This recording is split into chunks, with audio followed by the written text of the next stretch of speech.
Welcome to UN College Digital Class. I am Manisha Manashwini Padhi, lecturer in the Department of MCom in Finance and Control. So here I am covering your banking and insurance portion. In my previous videos lectures, I have already discussed so many things regarding insurance. Okay, so I will cover your banking portion here. So in my today's video lecture, I will discuss about the basics of commercial bank, features of commercial bank and the role of commercial bank in the developing economy. So let's start with today's video lecture. So what do you mean by bank? Obviously bank is a very familiar word which we use in our day-to-day lives. Okay, so we use different kind of banking services in our regular lives, whether it is about opening an account or making a fixed deposit or doing recurring deposits, etc. So bank is a very familiar word and banking institutions are very familiar institutions to all of us. So bank refers to an institution that deals in money.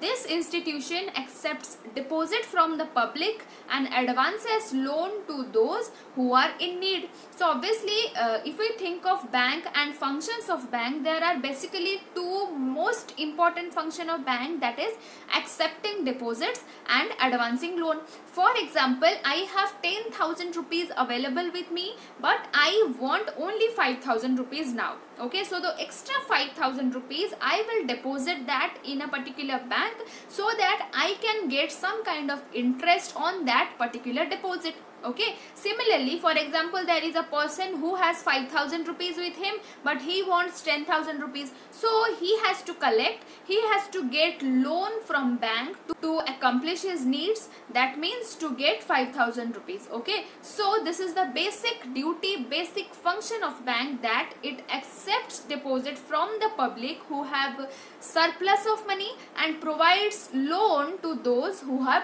deficit of money. Okay, so this is the function of bank. These days, banks perform various functions such as credit creation, agency, work and other services also. So these days, banks are not only performing two functions, that is accepting deposit and advancing loan. Besides this, banks are also performing different kind of functions like agency services, utility services, innovative functions, modern functions, etc. So, broadly speaking, banking business implies receiving, consuming and using the funds of the community. So, a bank may be defined as an institution who accepts money from those who have surplus of money and advance loans to those who are in need of money. So, basically, we can think that banking service is a very broad service which implies that it accepts money from those people who have surplus of money and provides loan to those people who have deficit of money. So this is the basic function of bank.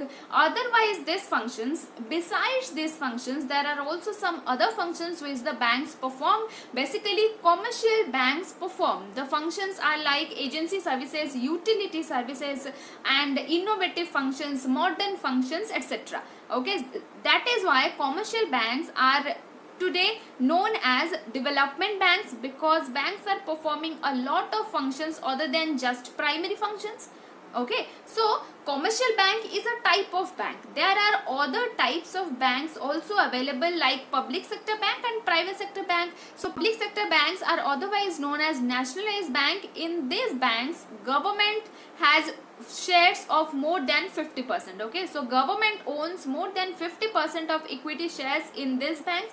That is why these banks are called nationalized banks or public sector banks. Otherwise, on the other side, the banks are called private sector banks, in which government has no share, okay, or less amount of share, and here the private shareholders, private owners have more than 50% of shares with them. Okay, so that is why these banks are called private sector banks. So there are other banks also available like regional rural banks, cooperative banks, etc.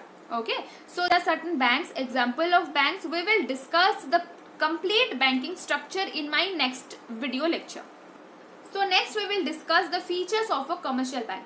Before discussing the features of a commercial bank, I need to clear something, that we don't need to memorize everything. We don't need to memorize the features of anything. Okay, if we understood what is commercial bank, we can make that into certain points, and that will become the features of a commercial bank. Okay, so let us understand the features of a commercial bank. First point here is dealing in money. So bank is a financial institution which deals in money of other people, that is money provided by customers in the form of deposit. So bank is a financial institution, I have already told you. As this is a financial institution, this deals in only money. There is only monetary transactions or pecuniary transaction related to a bank. We cannot do any transaction like of qualitative nature. We can do transactions of quantitative nature, which can be viable, which will be realistic, which will be in terms of money. If I have surplus of money, I will deposit the amount. If I have deficit of money, I will take loan from the particular bank. If I want to do fixed deposit, I have to give a certain amount to bank. If I want to open an current account, I have to pay something to bank. If I want to avail credit card services or debit card services or checks, etc., so I have to pay certain amount to the bank. Okay, so basically any type of functions which is performed by a bank that deals in money, because bank is a financial institution. Second point, individual or firm or company. Okay, so basically this point tells that a bank can be an individual, a firm or a company. Okay, how an individual can be a bank? For example, at the time when banks were not available, people in village areas used to take loan from their nearby areas from rich people like sahukar, jamindars, etc. So these are called individual bankers. It means they provide loan, they accept deposit, they are not registered under Banking Regulation Act, but they act as bankers. These bankers are called indigenous bankers. These bankers don't have certain specific rules and regulations, no regulatory body was there, and they used to create a monopoly market. They used to pay interest according to their wishes, etc. Okay, so a bank can be individual or firm or company. A bank can be an individual or a firm or a company. For example, indigenous bankers, I have told and I have given you example regarding this. Third point is our acceptance of deposits. This is the primary function of a commercial bank. This is the most important function of a commercial bank. A bank may accept money from the customers in the form of deposits, which are generally payable on demand or after the expiry of a specified period.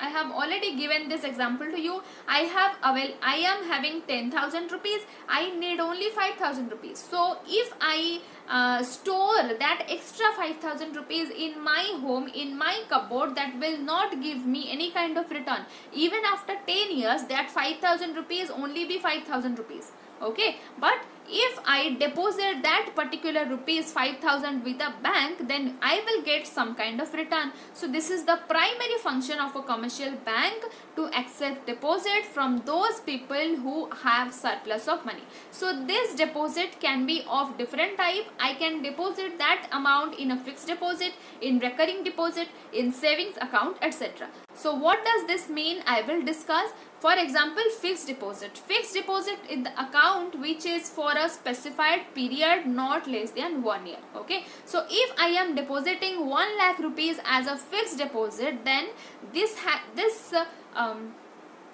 will be a maturity period of more than 1 year. So I will get more amount of return here, because bank stores that money for a longer period. Okay, similarly there are other deposits also: savings account, current account, recurring deposit account, fixed deposit account, etc. Okay, so this is the most important feature of a commercial bank, that it does the function of acceptance of deposits.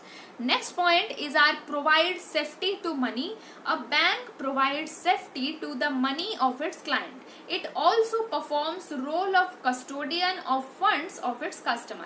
Okay, if I store a particular amount at my home, so there will be a fear, I will be in a risk that those money will be stolen. Okay, but if I deposit my surplus money with a bank, so the amount of risk will be shifted from my head to the bank's head. Okay, so this is the duty of a bank to provide safety to the money which is deposited by the public in the banks. Okay, so this provides the safety to the money of its clients. It also performs the role of a custodian of its fund of its customers. Okay, so banks perform the role of custodian because it provides safe custody to the customers. Okay. Feature of bank is the payment and withdrawal. A bank offers easy payment and withdrawal facility to its client through checks and drafts.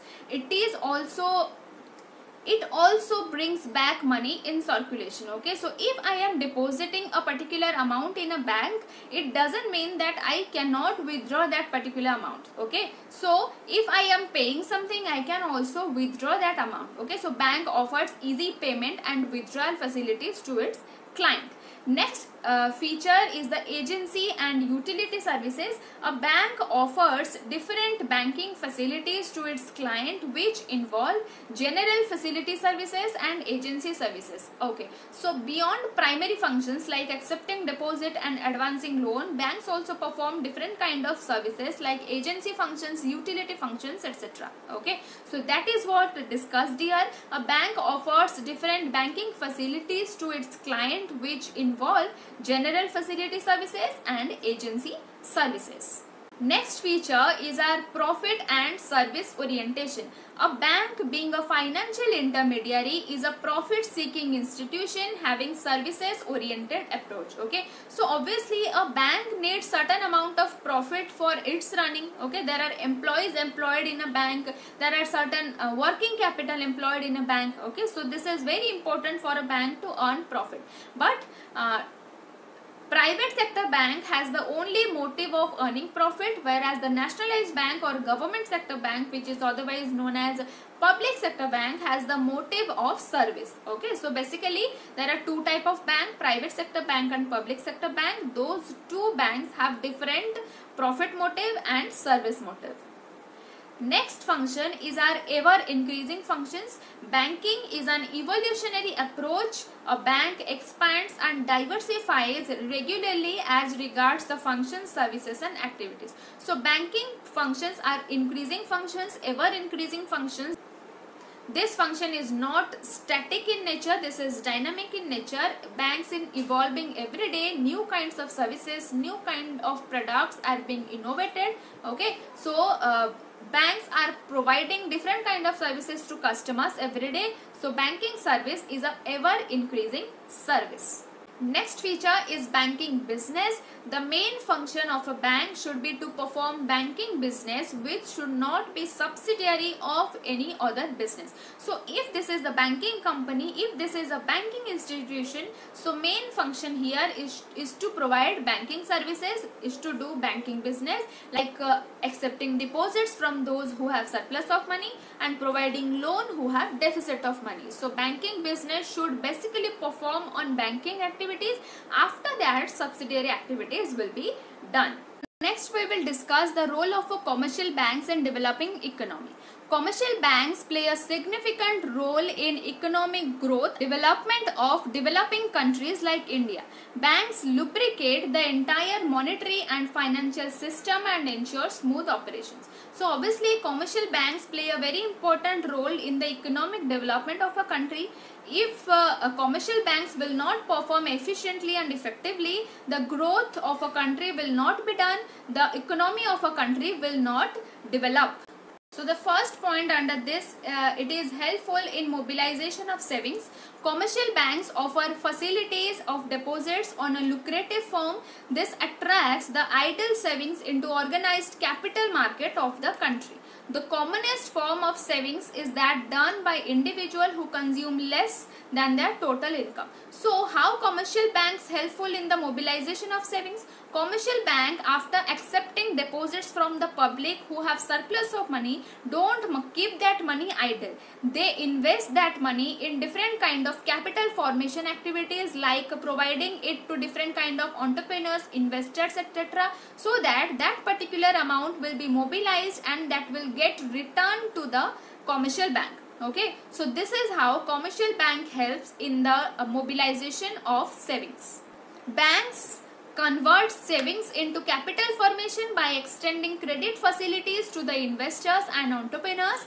These savings must be mobilized and put into productive investment to create real wealth. So bank convert these savings into capital formation by providing credit facilities to investors and entrepreneurs. So these savings must be mobilized and this will be put into productive investment to create real wealth. So second point is assist in innovations. Innovations stimulate the process of growth and development through new technology, discovery of new markets for the existing products, etc.